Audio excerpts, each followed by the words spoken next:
Hai semua, Assalamualaikum.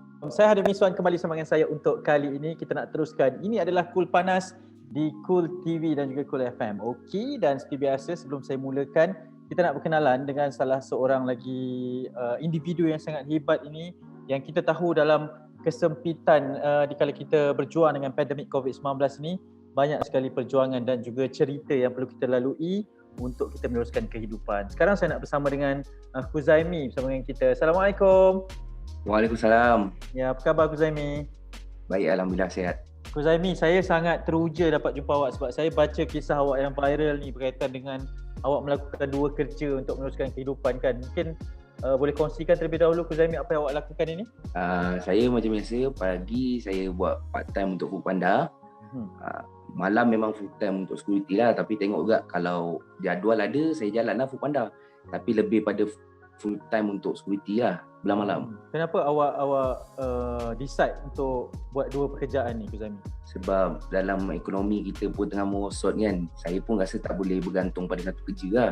Sebab sebelum ni saya memang full time untuk Foodpanda je. Sejak Domenjak ni ramai orang hilang kerja, ramai yang masuk Foodpanda. Maknanya order yang banyak tu dia dah jadi sikit sebab kemerosotan ekonomi kan. And then semua rider berebut dengan order yang sama.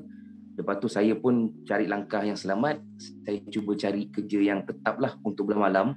Tapi Foodpanda tu saya stay jalan cuma buat part time sajalah. Sebab sayang juga kan kerja tu. So masa bilanya awak tidur, awak rehat ni Khuzaimi? Saya masuk 7 malam security, balik 7 pagi. Lepas balik 7 pagi tu saya akan buat lah apa yang patut kat rumah, basuh baju ke apa. And then dalam masa tu juga saya, lepas dah siap benda tu, saya akan curi masa untuk saya rehat. Tidur dalam 4 jam ke 5 jam. Lepas tu baru jalan Foodpanda 4 jam, balik rumah, siap-siap untuk kerja security pula. Maknanya Foodpanda tu satu hari saya akan curi masa dalam 4 jam 5 jam ya. Memang tak lebih pada tu. Memang ada masa untuk saya tidur lah.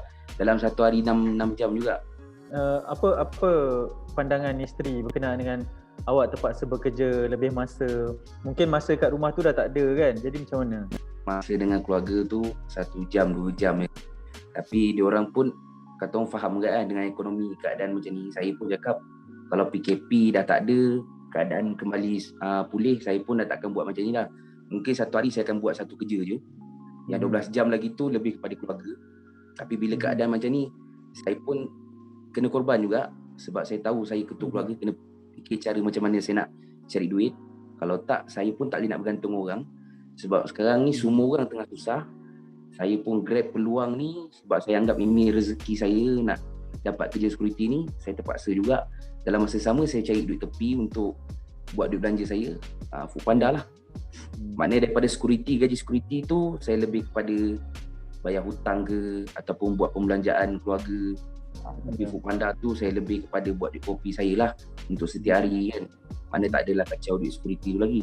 Saya kagum lah dengan semangat awak ni Khuzaimi. Saya ada baca satu artikel yang awak kata buat 2 kerja ni bukan sebab nak kaya, tapi sebab nak menampung perbelanjaan kehidupan. Mungkin awak boleh ulas sikit berkenaan dengan perkara tu? Yelah, macam separuh orang cakap kita buat 2 kerja ni nak kaya kan. Tapi kalau buat 2 kerja ke, buat satu kerja sekalipun, kalau bukan takat tu je rezeki kita, takat tu je kan. Tapi dalam masa sama kita cuba usaha, bukan untuk kaya, cukuplah kita dapat makan, dapat pakai, dapat kita tak susahkan orang lain. Biar kita sendiri susah, jangan kita cuba susahkan orang lain. Sebab kita mana tahu kita susah minta bantuan orang lain, tapi orang yang kita minta bantuan tu pun dia pun tengah susah. Maknanya dalam masa sama kita, selagi kita kuat, selagi tu kita cuba usaha. Zami, mungkin sebab saya percaya awak sebagai rider mesti dah nampak kepayahan, perjuangan rakan-rakan rider yang lain juga kan. Kehidupan orang pun mungkin awak boleh berikan kata-kata semangat di antara satu sama lain, Zami? Bagi saya lah, memang jadi seorang rider ni rintangan dia banyak kan. Kadang kita je yang lalui, kita je tahu hujan panas. Kata orang tu untuk bahagian kata orang kemalangan tu memanglah antara kita buat sendiri silap ataupun orang lain. Cuma saya cakap nak tak nak kita kena hadap juga. Sebab itu cara kita cari rezeki. Kita pun tak boleh mengeluh. Kita kena hadap sebab itu sumber cari rezeki kita lah. Itu saja pandangan bagi kata-kata semangat daripada saya lah. Nak tak nak kita kena terus juga. Tak ada rider waktu PKP ni, orang lain pun susah. Sebab diorang pun harapkan kita pun jalankan amanah yang telah diberi dengan baiknya lah. Zami, yang terakhirnya harapan awak untuk semua ni cepat berakhir supaya kehidupan kita boleh kembali normal, ekonomi masing-masing juga boleh kembali sihat seperti sedia kala, Zami? Harapan saya ialah kita harap-harap kes semakin turun lah kan. Kita pun kembali kepada normal lama balik, bukan normal baru. Sebab saya pun harap-harap juga kawan-kawan yang kerja Foodpanda ni kembali kepada kerjaan tetap diorang balik lah. Sebab yang banyak kerja Foodpanda ni, banyak kan semuanya bukan orang yang biasa-biasa. Memang pekerjaan diorang dulu memang kerja yang standard-standard, tapi disebabkan ekonomi merosot, diorang pun terpaksa dibuang kerja, diorang masuk Foodpanda. Saya harap kembali kepada normal lama lah. Kita sama-sama doa je lah kan. Zami, terima kasih banyak-banyak.